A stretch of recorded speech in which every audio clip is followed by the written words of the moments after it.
favorite things in literature today. It will be the standard 10.2, determine a theme or a central idea of a text. And we are going to learn about symbolism, which to me means looking beyond the surface level for a deeper meaning. Oh, does anyone have any ideas what symbolism is? What do you think? It's like where something represents something else. What kind of something? Can it be Like- anything? Yeah, I guess it could be anything. Like anything tangible, or it could be something like an idea. I'm not sure how to put it to words. Okay. Like you could have, a ring could represent marriage. Name? Or a person could represent a larger theme. Okay. Anyone else? All right. The wordy definition. In literature, symbolism can take many forms, including a figure of speech, where an object, person, or situation has another meaning other than its literal meaning. And another thing I'd like to talk about is how words have a literal meaning, but they can also symbolize something else by taking it to an nth degree. We'll get to that in a minute too.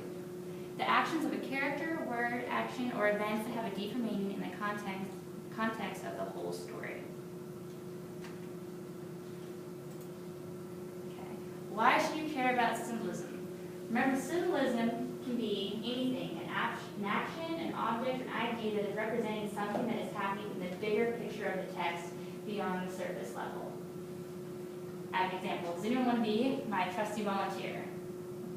Yes. Okay. I'm going to show you an example of taking something beyond the surface level. So we all know like the basic formality when you introduce yourself to someone and you say, "Hi, how are you?" Yeah, how are you? Good. Now if you say, "Lexi, how was your day?" I'll say it was good. That's a surface level interaction. And Anna can either choose to walk away with Lexi's good, or she can think,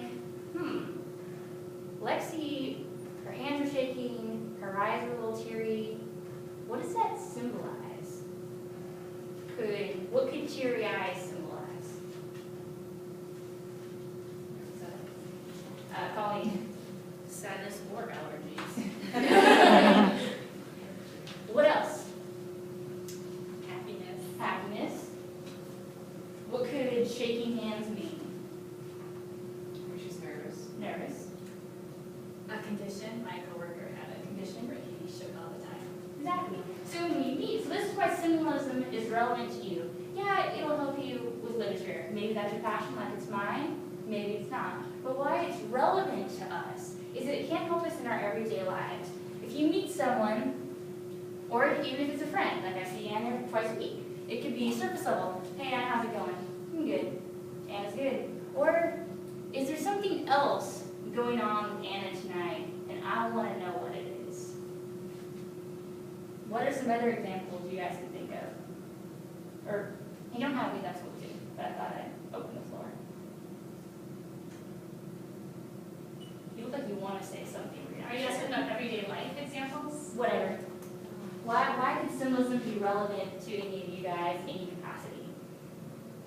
Looking at my own life and seeing if there's any deeper meaning, something beyond the surface level in my interactions with my family or friends.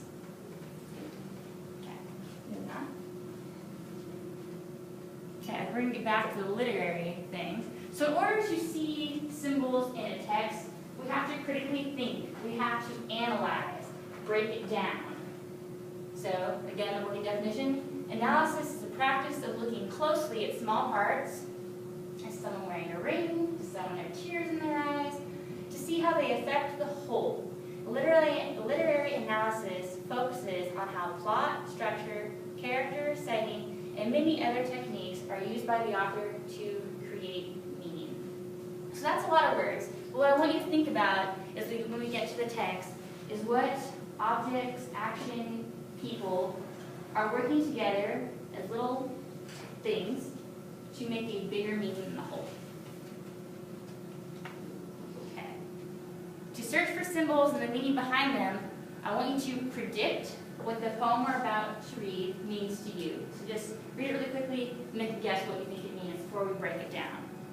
What words or actions stand out to you? Is there something that specifically happens Now, are there words or phrases that are capitalized or repeated all the time, or just kind of pop at you like, oh, that might mean something, I'm going to come back to that. Then also, the great thing about words is that they can literally mean something, or they can figuratively mean something. Literally, you know, a ring is a metal band we wear on our hands. Literally, that's what it is. But figuratively, does it symbolize love or marriage? I mean, I have these little Irish rings. Figuratively means if my heart is pointed out, it means my heart is not taken. If it's pointed in, it means it is. So that's the figurative part for me. So look for that in the poem. What do things literally mean, and what can they figuratively mean? Okay, what we're going to do now. I want you all to read the poem, and I want you to read it silently while I hand it out, and then we'll all read it aloud.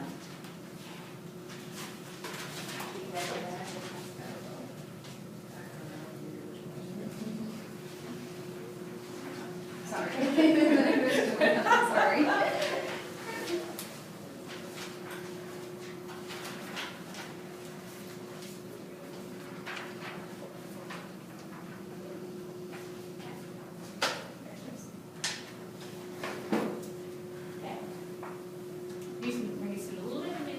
Can you, general, someone give me a nod when you think most of you have it read? I'll try to pick a short one.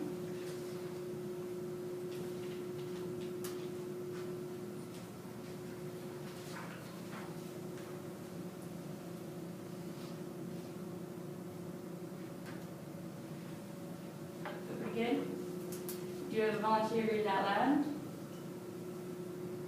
Sure, I will. Gotcha. Although I do not read poems out loud, but I'll try. Her hands held on to his fingertips on the other side of the glass window that divided them, left her longing for a moment to grasp and cherish him and her and what they never were. And while she watched, his back turned to her, she conquered the familiar sense of holding back.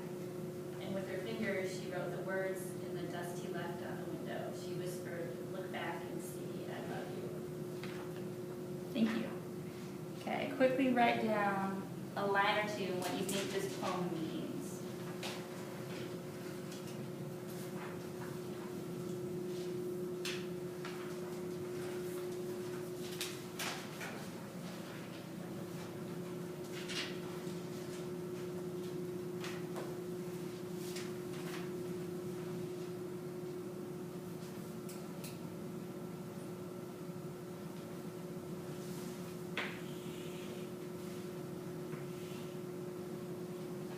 What words or phrases or things just pop out to you like, oh, maybe that means something. Maybe that's a symbol.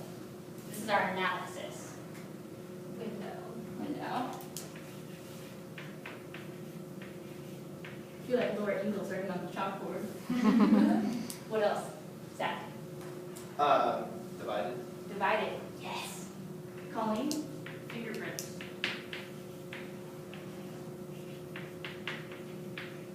Anyone else? Test. What was that? Test. Dust. Yes.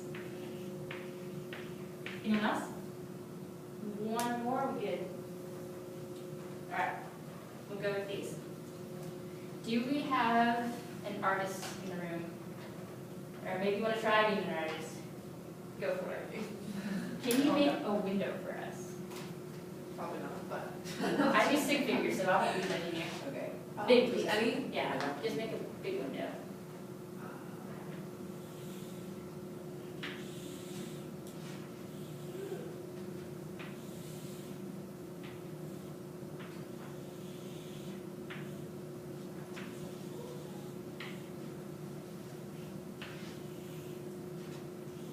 Perfect, thank you. That's good. All right. So we have a window. Literally, it's a window. But what could it figuratively or symbolically stand for as we analyze this poem? Anna person, maybe. Well, window is something you see through, so maybe it helps you see into something you've been wondering about. See? A barrier. Yes, barrier. Anyone else?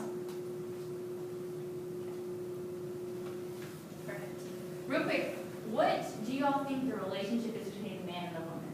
It's not explicitly said, so it's, I kind of thought that it's somebody that she either can't have and wants, or it doesn't even know she exists, maybe. I don't think know. about that. Do you think, so you think Just maybe? from the words, you know, what never was, or what did it say? Yeah, What they never were, yeah, and this kind of thing, I don't know, that's how I read it. I actually thought that they were married or in a relationship. Okay, anyone else?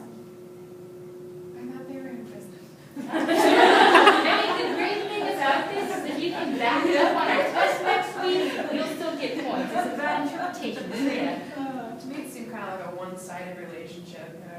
The word of the dust he left on the window, so like he just left her behind, literally, like his back turned to her and she probably wasn't really.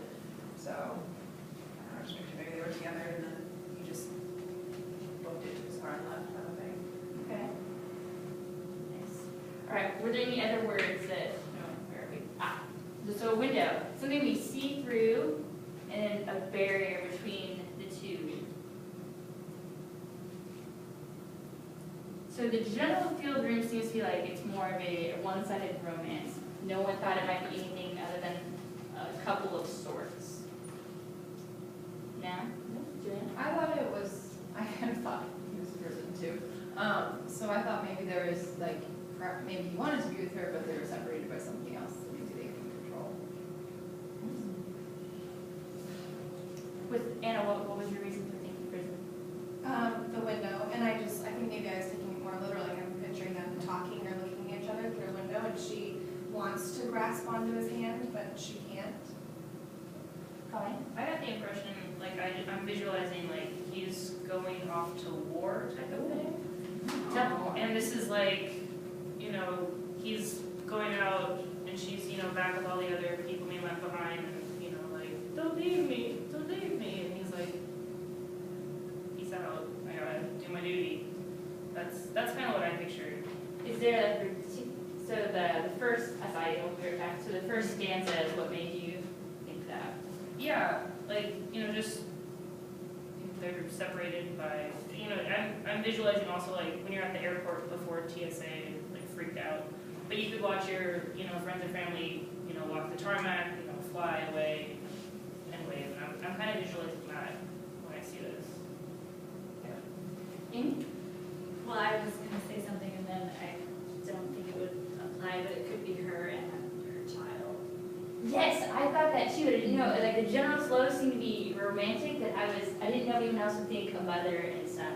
Please run that. Well, first I was thinking like it could actually be a child that's just born but has some like issue and she cannot access the baby. I know that's so sad. But then I read it again and I thought, well, maybe it's her son going off to college or just, I think of it more symbolically like So we're going for it. like that they just have a communication barrier that she can't get past. What words or phrases make you think it's a communication barrier that can't get past? Well, the glass window, so it's like something that's invisible. Mm-hmm. And then she conquered the familiar sense of holding back, so she's holding back her words. It's kind of thinking. And then just the words in the dust. He left on the window. I just kind of thought that was related to just things left unsaid or something like that. I don't know. Oh, that's great. Brandy, you had your hand up. What was- Oh, I was just gonna go off of Colleen. My mind went straight to someone leaving for war. Moving for war. Yeah. What makes you think, is there any particular thing that makes you think it's war, or is it more like someone bleeding? I don't know, war just kind of struck me, maybe, I'm not exactly sure why. No, no, no. Dust is what did it for me, was the dust. And I don't know why that was something that stood out to me, or why I went to war. Gosh, that's probably one of the sadder things instead of him just leaving, but I have no idea. No, there's, what I love about this poem, when I